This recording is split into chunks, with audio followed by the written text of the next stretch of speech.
esportiva, una podríem dir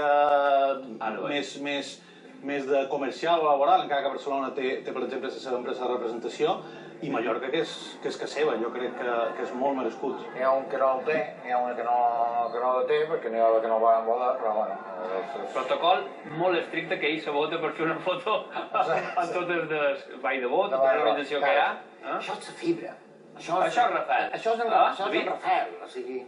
És que en Tomeu ho sap, quan tu coneixes els esportistes d'èlit, és el que ha aconseguit en Rafael. Jo ho he dit moltes vegades, és més difícil tractar o entrevistar un jugador, per exemple, el filià del Mallorca ve que en Rafael Nadal. El filià del Mallorca no l'entrevistaràs, o sigui... El tracte no té res que veure quan tu estàs davant d'una figura mundial com estàs un jugador de futbol per tu de segona divisió.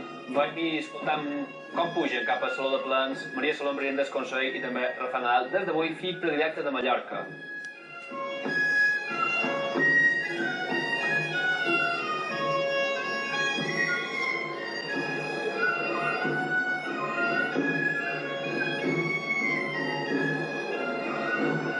La colla de Jeremies i les dues personalitats que veiem abans són els macers que acompanyen aquesta pujada institucional. Aquest meu, no? Bé, el Consell de Mallorca ha posat un planning com ha de ser. Haurem de documentar la nostra obligació, no, Albert?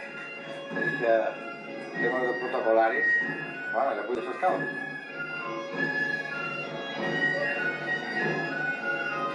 Aquesta mirada de respecte. Sí. Puja s'escau d'un altre... Ell no, ell puja solemnement i mira. Mira el sòtil, mira veurament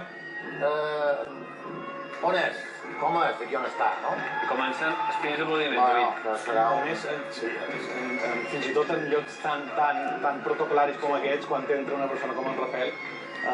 Poques vegades tractant les Consell de Mallorca. Sí, no, segur. Sí, jo no...